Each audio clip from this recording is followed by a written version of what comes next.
પરમાત્માનું નામ એટલા માટે એટલું વિશાળતા સાથે ગવાઈ રહ્યું છે કારણ કે ભગવાનનું નામ ગંગાના જળની જેમ બધાને પવિત્ર કરે છે. અને આ સંસારમાં જે બધાને પવિત્ર કરે ને, બધામાં સમભાવ રાખે ને, એની કિંમત થાય છે. પરમાત્માને કે ગંગાને કોઈ ઉચ્ચ કોઈ નીચ નથી. આ સંસારની સંપત્તિ હોય તોય ભલે, આ સંસારની કોઈ કવિતા હોય તોય ભલે, આ સંસારની કોઈ કીર્તિ હોય તોય ભલે, કીર્તિ, સંપત્તિ અને કવિતા ઉત્તમ ઈ જ છે જે ગંગાની માફક બધાનું હિત કરે. અને એટલે બાબા તુલસીદાસજી લખે, કીર્તિ ભનીતિ ભૂતિ ભલી સોઈ,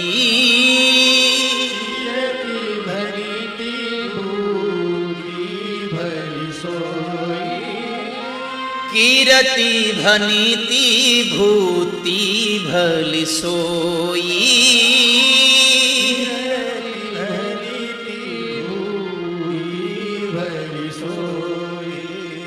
સુરસરી સમ સબ કહિત હોઈ,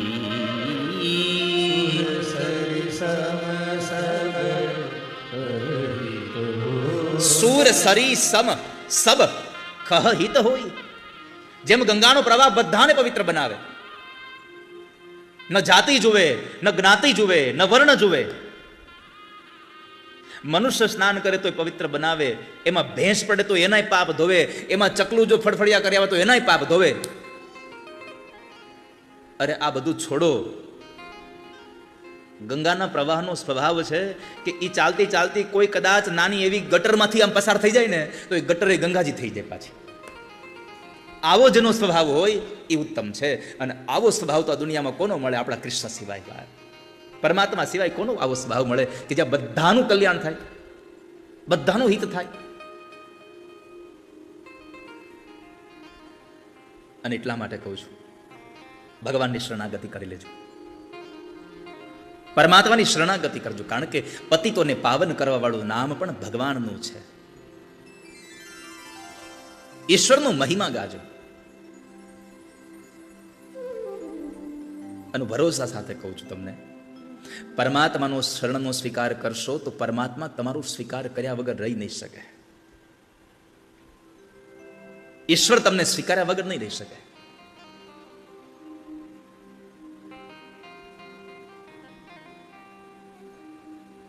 પ્રભુનું શરણ સ્વીકારી લો. એક કવિએ બહુ સુંદર ભાવ લખ્યો છે,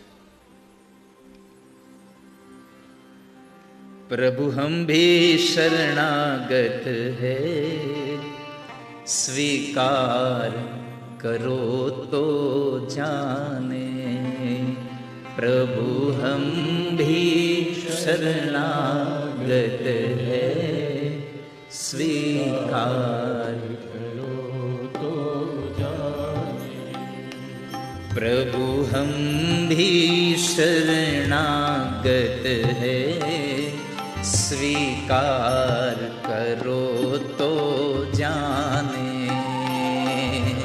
हम भी शरणागत है, स्वीकार करो तो जाने, अब हमें पतित से पावन सरकार करो तो जाने,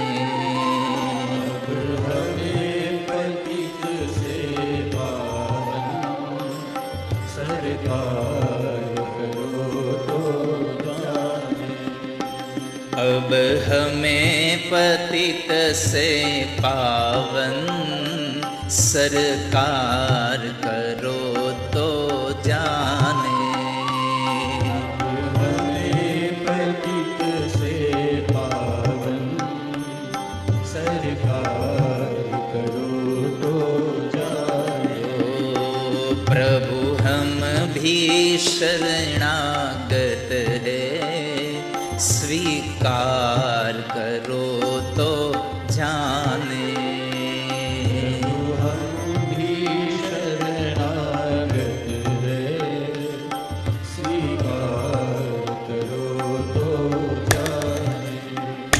ગીતના જે જે શબ્દો છે ને એ શબ્દો તમારે હોતે ભગવાનને રજૂ કરવાના છે. ખાલી ગાવાનું, તાળીઓ પાડવાની, સંગીતમાં આમ તેમ દોલ દેવાનું એવું નથી. આ ગીત તમે પરમાત્માને પ્રાર્થના કરો છો એવા ભાવે ભગવાનના ચરણોમાં તમારે સમર્પિત કરવાનું છે. અને આમાં જ્યાં જ્યાં પણ શબ્દોમાં તમને એમ લાગે કે આ બધું આપણામાં ભર્યું છે, તો ભગવાન પાસે હંમેશા સ્વીકારાઈ જવું, પ્રભુ આ મારાથી થયું છે, આને સ્વીકારો. સૌથી પહેલી વાત કરી કે અબ હમે પતિત સે પાવન. પતિતનો અર્થ છે પાપી, પણ પરમાત્મા હું પાપી છું, તમારું નામ તો પતિતોને પણ પાવન કરવા વાળું છે. અને જો પતિતને પણ પાવન કરો તો અમે જાણીએ સરકાર. હવેની જે પંક્તિ આવે છે એ બહુ ધ્યાનથી ગાજો, ધ્યાનથી સાંભળજો.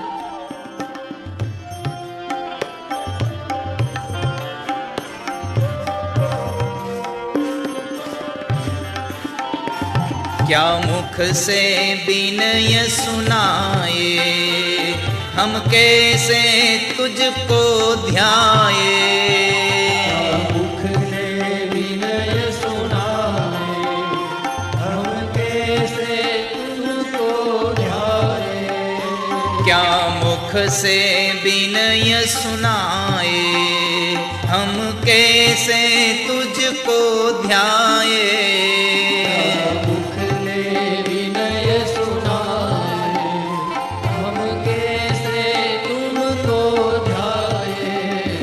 अगणित अपराध किए हैं, उद्धार करो तो जाने. अपराध किए हैं, उद्धार करो तो जाने. अगणित अपराध किए हैं, उद्धार करो तो जाने.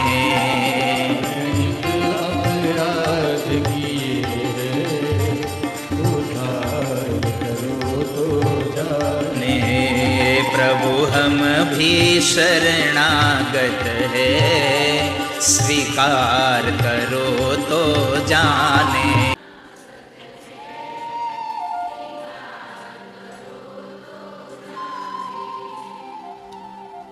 બે વ્યક્તિને આપસમાં આમ જરા આમ ઝઘડો થયો હોય અને એકદમ આમ નજીક ઉભા હોય, વધીને કદાચ 3 કે 5 ફૂટનું અંતર હોય, તો કેટલું જોર જોરથી રાડું પાડતા હોય. શું કામ ખબર છે? શરીરનું અંતર બહુ ઓછું છે, પણ બેના હૃદયનું અંતર વધી ગયું છે, એટલે જોર જોરથી રાડો પાડવી પડે છે. કારણ કે જ્યારે તમારા બે વ્યક્તિના હૃદયની વચ્ચે અંતર થઈ જાય ત્યારે એને સંભળાવવા માટે જોર જોરથી રાડો પાડવી પડે છે. તો આપણે તો આ સંસારમાં પડ્યા છીએ, આપણે ભગવાનને કેટલું છેટું પડી ગયું છે. એટલે એકવાર ભાવથી પ્રભુ હમ ભી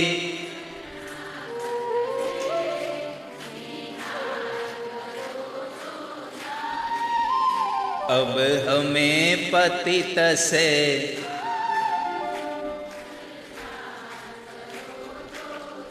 તો એ ભગવાન ઠાકોરજીને પ્રણામ કર્યા, પ્રભુ અમે પણ તમારા શરણાગતમાં છીએ, હે શરણાગત વત્સલ તમે સ્વીકાર કરો. પેલું પ્રણામ ભગવાન જગતગુરુ કૃષ્ણને કર્યું, અને બીજું પ્રણામ જે જગતગુરુને ઓળખાવ્યા એ સદગુરુને કર્યા છે. સદગુરુ ન મળે તો જગતગુરુની તમને ઓળખાણ ન થાય. માટે એ સદગુરુ સ્વરૂપ એવા ભગવાન સુખદેવને પ્રણામ કરતા ભગવાન વ્યાસ લખે, હે બધાના હૃદયમાં રહેનારા, હે મુનિઓના પણ મુનિ. સુખદેવજી ભગવાનને મુનિ કહીને બોલાવ્યા છે. તમ સર્વભૂત હૃદયમ મુનિમાનતોસ્મી. મુનિ શબ્દનો અર્થ છે જે મનન કરે છે એ મુનિ છે. મનનાત ઇતિ મુનિ. બીજું જે મૌન રહે છે એ મુનિ છે.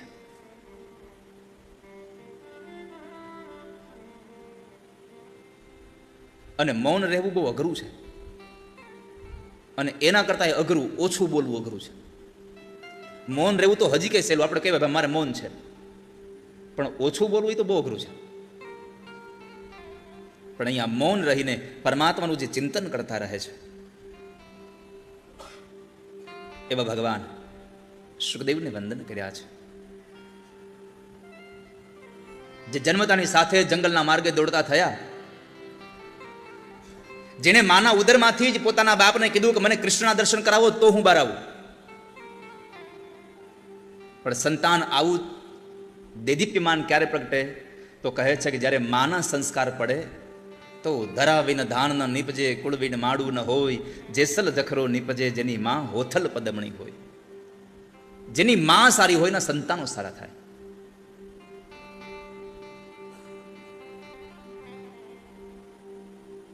એટલા માટે લખ્યું ધન કુખ જીજાબાઈને, જ્યાં શિવાજી જન્મ્યા હતા. માની કુખ મળી તો એમને હિન્દુ ધર્મને રાખ્યો. તો માની કુખમાંથી કહ્યું કે મને ભગવાનના દર્શન કરાવો તો હું બહાર આવું. ભગવાન વ્યાસે ઉપાસના કરી, પરમાત્માને પ્રણામ કર્યા, પરમાત્માને વંદન કર્યા, પરમાત્માએ દર્શન આપ્યા. સુખદેવજીનું પ્રાગટ્ય થયું. 16 વર્ષ માના ઉદરમાં રહ્યા. 16 વર્ષ પછી જ્યારે માના ઉદરમાંથી પ્રગટ થયા, પોતે ચાલતા થયા, એટલે વ્યાસજીએ કહ્યું, સુખદેવ સંસારનો સ્વીકાર કરી લો. પિતાજી, સંસાર નહીં સ્વીકાર. કેમ કે સંસારમાં આવી અને મારે આ માયાના આ જાળમાં ફસાય અને ફરી પાછો જન્મ, ફરી પાછું મરણના આ ફેરામાં નથી જવું. કારણ કે સુખદેવજી મહારાજ પોતાના પિતા વ્યાસની સાથેના સંવાદમાં એક વાક્ય બોલ્યા છે કે પિતાજી, આ સંસારમાં સૌથી કોઈ મોટું દુઃખ હોય તો જન્મ અને મરણનું છે. માના ઉદરની અંદર આવી અને ઊંધા લટકવાનું, મળમૂત્ર અને વિષ્ટાના રુધિર એ પ્રવાહોમાં ત્યાં રહેવાનું, અને ષડરસના એ પ્રવાહોથી જ્યારે મને શરીરમાં ખંજવાળ આવે, ખંજવાળી પણ ન શકું. આવી વેદનાઓને સહન કરવી, એ દુઃખને મારે જોતું નથી. અને જન્મ્યા પછી 70 વર્ષ 80 વર્ષ જેટલા પણ વર્ષ મારી આવરદા હોય, એ શરીર, આ જીવાત્મા આ શરીરનો સ્વીકાર કરે, અને જ્યારે આ શરીરને છોડવાનો વારો આવે ત્યારે જે દુઃખ થાય છે, એ દુઃખમાં પણ મારે સહન નથી કરવું. એટલા માટે હું પ્રાર્થના કરું છું, મને જવા દો, મારે સંસારનો સ્વીકાર નથી કરવો. અને પોતે સંસારને સ્વીકાર્યા વગર નીકળે છે. તો ત્યાં આગળ પાછળ પુત્રેતી તન્મયતયા તરવો વિનય, પોતાના પુત્રની પાછળ પાગલ બની અને દોડતા દોડતા દોડતા વ્યાસ ભગવાન જાય છે. ત્યારે જંગલના વૃક્ષોએ એને કહ્યું છે કે તમે આમ એની પાછળ પાગલ ન થાવ. તમારો દીકરો તો કેટલાયનું કલ્યાણ કરવા માટે જઈ રહ્યો છે, તમે એને પાછો ન વાળો. અને આપણને સારી વસ્તુ મળે તો ત્યાગ કરતા શીખો, નમતા શીખી જાઓ. વૃક્ષોએ સંદેશો આપ્યો કે અમારી પાસેથી શીખો, અમને ફળ આવે ત્યારે અમે નમીએ છીએ અને ફળ અમે કોઈકને આપીએ છીએ. એમ તમારે ત્યાં સંતાન સારું થયું છે, એ સંતાન તમે સંસારને આપી દો. સંતાન એ સંસારના કલ્યાણ માટે, એ સંસારને જવા દો તમે સંતાન. ભગવાન સુખદેવને પ્રણામ કર્યા અને પછી આ કથા નૈમિષારણ્યના જંગલમાં, જ્યાં નિમેષ માત્ર મન સ્થિર થઈ જાય અને ભગવાનમાં મન લાગે એવી જગ્યાનું નામ છે નૈમિષારણ્ય. જેના જીવનના શોકનો નાશ કરે એનું નામ શ્લોક. શોકમ તરતી ઇતિ શ્લોક. આપણા જીવનના શોકનો નાશ કરે એ શ્લોક છે. ભલે તમને કદાચ એમાં સંસ્કૃતમાં તમને થોડું ઘણી ભૂલ પડે,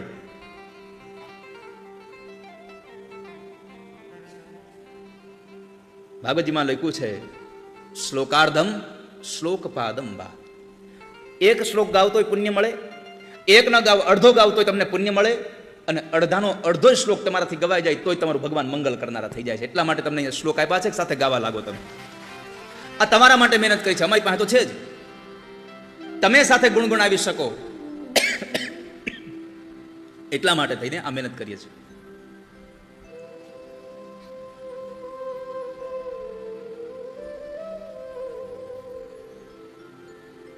તો નૈમિષારણ્યમાં મહામુનિ સુતજી બેઠા છે.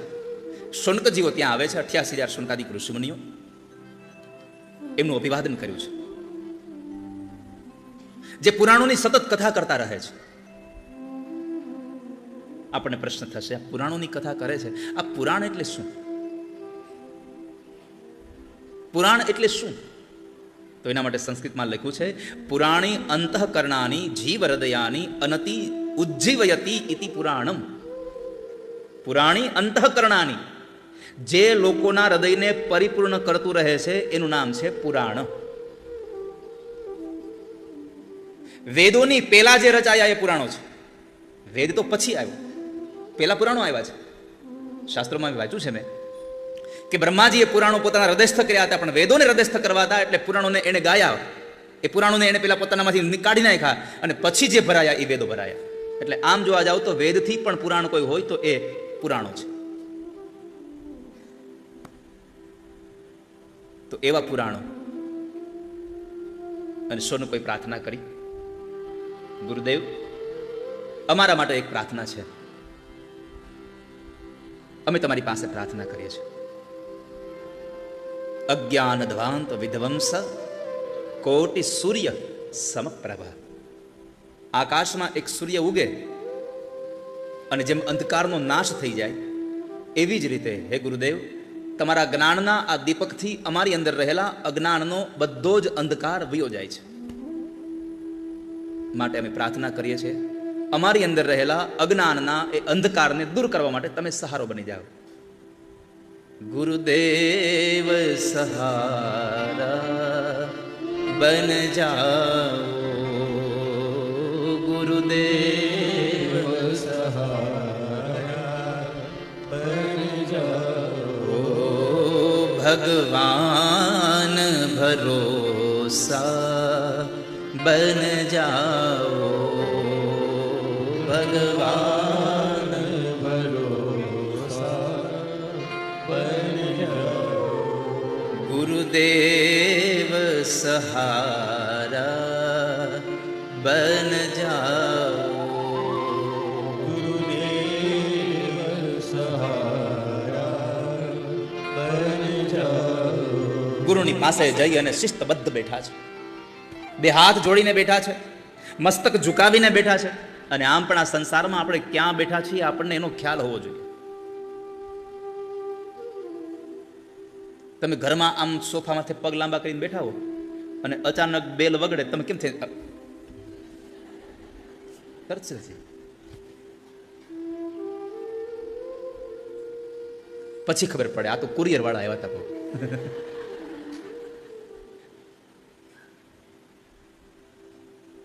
આ તો હું મારું કહું છું તમને. ક્યારેક કોઈ ન હોય ને ચુની બાપા તો હું થોડી વાર પગ લાંબા કરીને સોફામાં બેઠો હોઉં, વાંચતો હોઉં, એમાં બેલ વગર એટલે મને થાય કોકનું કોક આવ્યું હશે એટલે વળી પાછું આપણે હરખું બેસવાનું. પછી ખબર પડે તો દૂધવાળા આવ્યા હતા. પણ મારી આજે આ ગુરુની નિશ્રાની વાત આવી તો કહું તમને, બને ત્યાં સુધી ગુરુની સામે ક્યારેય ઊંચા આસને ન બેસો. સ્વાસ્થ્ય આપણું શરીર ન ચાલતું હોય ને એના વ્યવસ્થાના ભાગરૂપે બેસવું પડે તો એ બરાબર છે. શરીર તમારું કદાચ ગુરુના આસનની બરાબર ભલે બેઠું હોય પણ તમારું મન હંમેશા ગુરુના આસનથી નીચે જ હોવું જોઈએ. તમારી વિચારધારા હંમેશા એની નીચે જ હોવી જોઈએ. મારા ગુરુના ચરણમાં મારી વિચારધારાઓ રહે. બીજું, બને ત્યાં સુધી ગુરુ પાસે ગયા પછી મૌન રહેવાનો આગ્રહ રાખો. મહાપુરુષો પાસે જઈએ ત્યારે મૌન રહીએ, ચૂપ થઈને બેસીએ, એ જેટલું બોલે એટલું ગ્રહણ કરીએ. બીજું, મહાપુરુષો પાસે જઈએ ત્યારે બીજી ત્રીજી બાજુ જોવા કરતા મહાપુરુષને જોયા કરીએ, એના ચરણને જોઈએ, એના હાથમાં ફરતી માળાઓને જોઈએ, એના મુખમાંથી નીકળતા શબ્દોને સાંભળીએ, એની આંખોમાં જોયા કરીએ. એ આપણી સામું જોવે કે ન જોવે, તમે એની સામું જોયા કરો, જોયા કરો, જોયા કરો. એકાદ વખત પણ તમારા ધ્યાન નહીં હોય એમ તમારા ગુરુની દ્રષ્ટિ તમારા ઉપર પડી જશે તો સંસારમાં બેડો પાર થઈ જાય તમારો આ દુનિયામાં.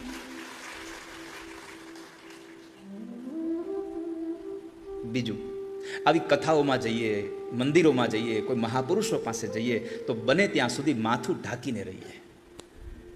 બને ત્યાં સુધી માથા ઉપર માથું ઢાંકીને રહીએ. આપણે સાંભળ્યું છે અમૃતસરમાં આપણે ગોલ્ડન ટેમ્પલમાં જઈએ, કોઈ પણ માણસ હોય, એ પરંપરાની એક પરંપરા છે ને કે ભગવાનના મંદિરમાં જાવ એટલે માથું ઢાંકીને જવાનું. ભલે નાનો એવો રૂમાલ હોય પણ માથે નાખીને જઈએ. માથું ઢાંકીને રહીએ. પેલાનો એક સમય હતો, ઉઘાડા માથે કોઈ હામું મળે તો આપણને અપશુકન લાગતા હતા. પેલાના વડીલો બધા આમ આમ આમ પાઘડી પહેરતા,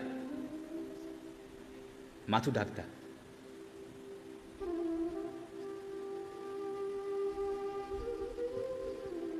તો આપણી પ્રાર્થના છે મહાપુરુષોના ચરણોમાં જાઓ, પ્રાયઃ બોલવાનું ઓછું રાખો, એને સાંભળવાનો આગ્રહ રાખો, એને જોયા કરો, એને નિહાળ્યા કરો, એના ચરણમાં તમારી નજર રાખ્યા કરો.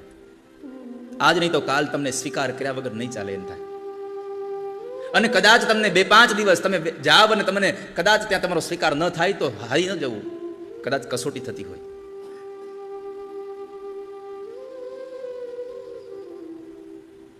કોઈ મહાપુરુષને પ્રણામ કરીએ તો પંચાંગ પ્રણામ કરીએ.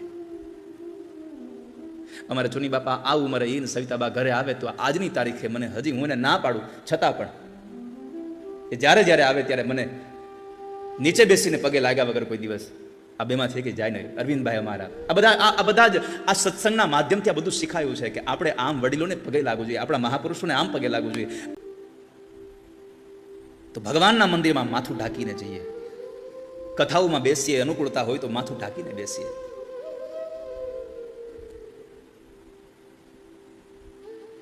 તો સોન કોઈ આવીને આજ્ઞા પ્રાર્થનાપૂર્વક 4 પ્રશ્નો કર્યા. બાપજી, અમને અમારા પ્રશ્નનો જવાબ આપો. ભક્તિ, જ્ઞાન અને વૈરાગ્યનો ઉદય કેમ થાય?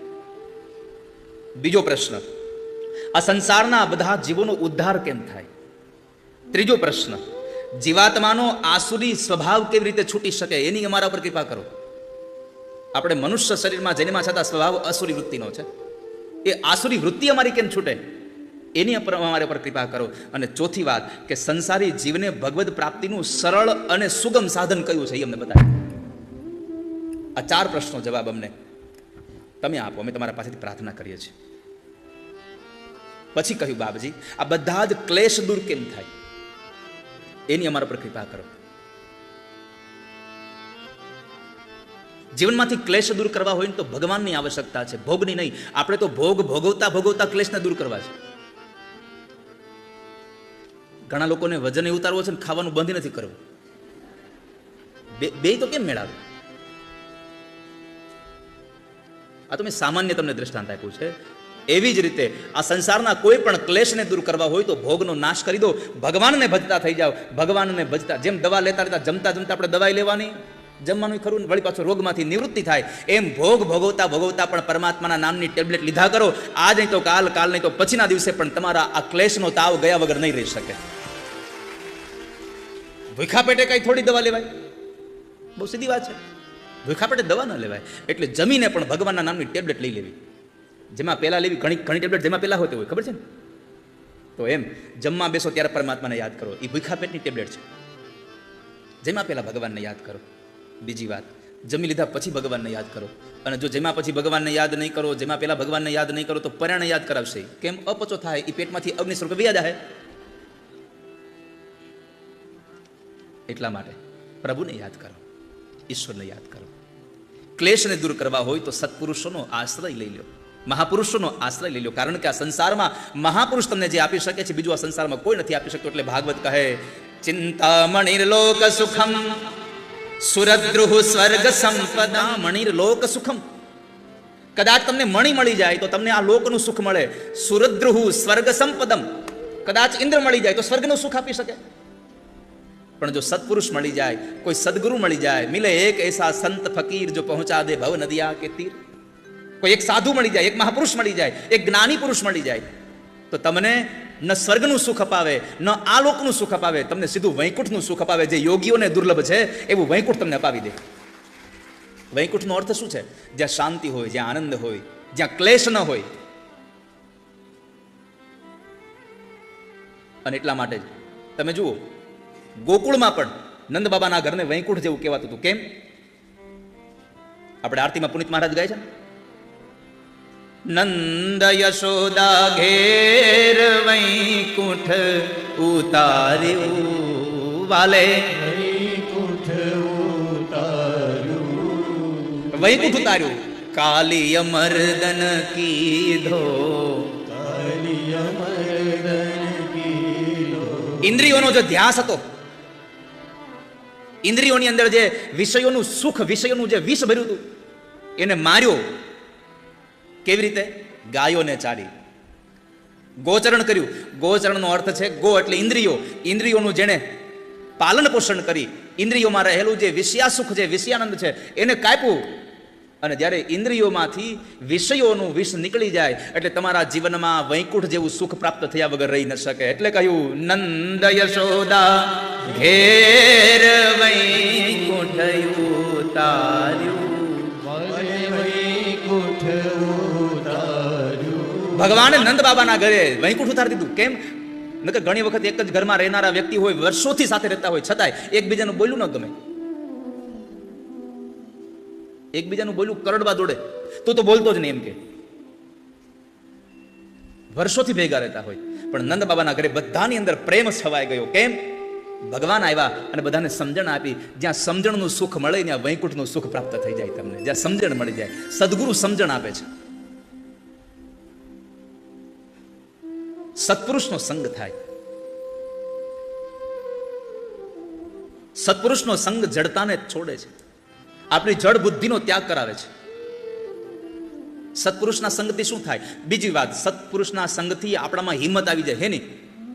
ગમે તેવો હોય ને મારી દેવાની ના, ગમે તેવી સ્થિતિ હોય સત્ય બોલવાની હિંમત આવી જાય જો મહાપુરુષનો સંગ થઈ જાય. જાડ્યમ ધિયો હરતિ સિંચતી વાચી સત્યમ. જડ બુદ્ધિનો ત્યાગ થાય મહાપુરુષના સંગથી. સત્ય બોલવાની હિંમત થઈ જાય તમારામાં. બીજું, સન્માનની ઉત્તમતા તમને ખબર પડી જાય. આ સન્માન ઉત્તમ કેવું છે. ત્યારબાદ પાપને દૂર કરાવે જો સાધુનો સંગ થઈ જાય તો. અને એટલા માટે જ ગામડાની અભણ સ્ત્રી એમ કહે, સંગ તું કરો તો તમે એવા નર નિકરજો, ભજન મારા ખે ભરપૂર. સંગ તું કરો તો એવાની કરજો રે. ઊંઘ નથી આવતી ને સુની બાપા? નહીં તો હજી તો હવા 9 જ વાગ્યા છો. હવા 9 જ થયા હજી તો.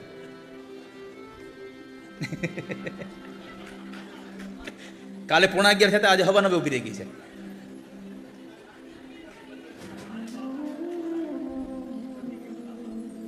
કે હવે આને કાઢીને મૂકી દો, નહીં તો હવા 9 પાછી કથા ચાલુ થાય. 10:30 વાગે હવા 9 વાગ્યા હોય ને વળી પાછી ચાલુ થાય તો પૂરી કેટલા વાગે થાય?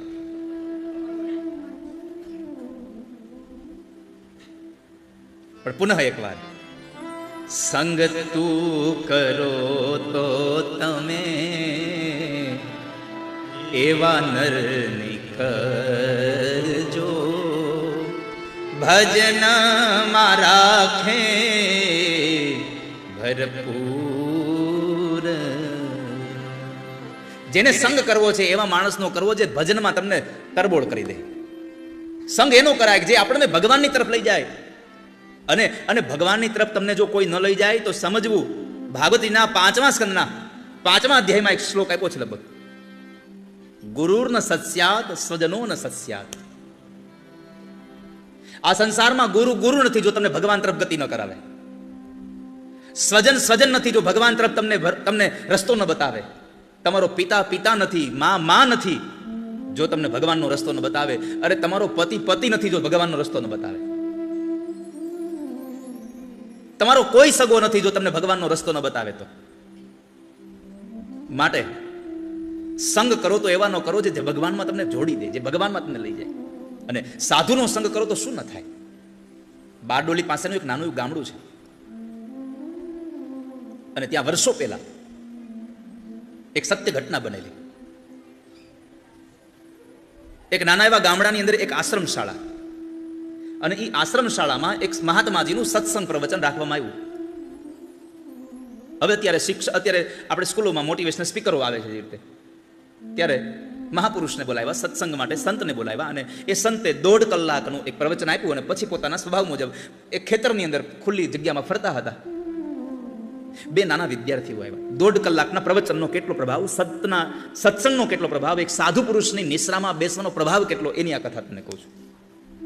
સત્ય ઘટનાનો પ્રસંગ છે. 2 નાના વિદ્યાર્થીઓ આવ્યા છે, પગે લાગ્યા છે. પગે લાગીને પોતે એક કાગળ એમના હાથમાં આપ્યો. કોને? જેને સત્સંગ કરાવ્યો હતો એ મહાપુરુષના હાથમાં એક કાગળ આવ્યો. મહાપુરુષ એમ કાગળ ખોલ્યો, વાંચો, આંખો ફાટી રહી કે શું વાંચું છું. કાગળમાં એ નાના બે બાળકોએ સાથે મળીને એક વાત લખી હતી કે બાપજી તમને પ્રણામ, પણ અમે તમારા કહેવાથી આજ અમને એક વાત એ મળી કે અમે સત્ય બોલવાનો પ્રયત્ન કર્યો છે. આપણો વેદ પણ આપણને આજ્ઞા કરે છે, સત્યમ વદ ધર્મમ ચર, તુમ સત્ય કી રાહ પે ચલા કરો,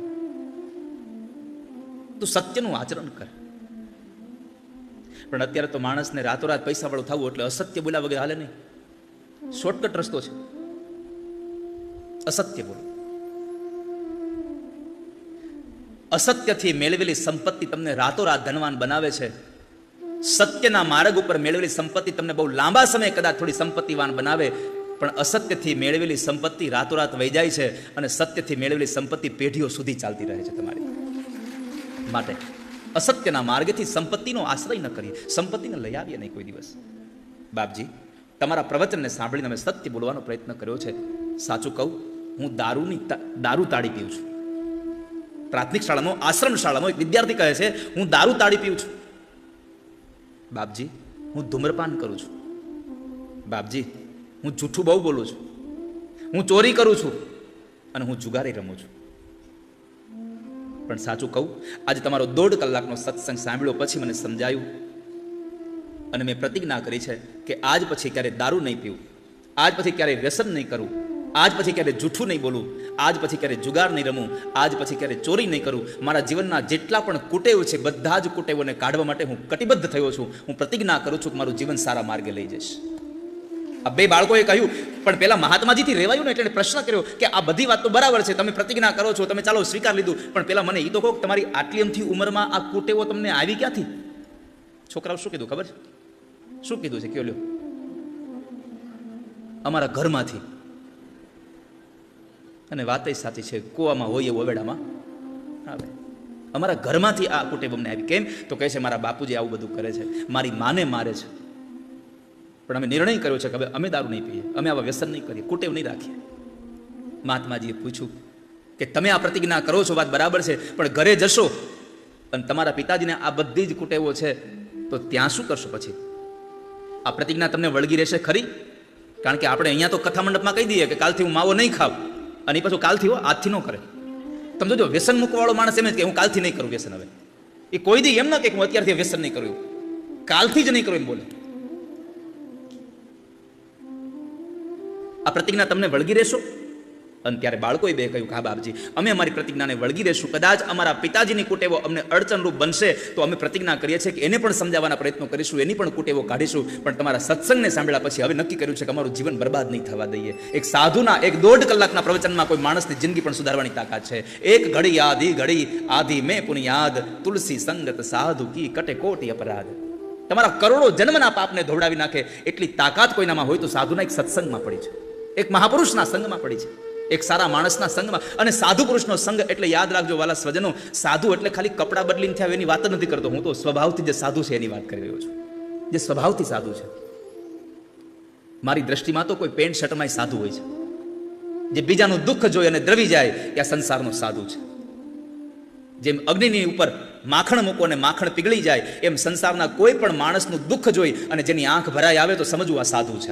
આમાં સાધુતાના ગુણો રહેલા છે.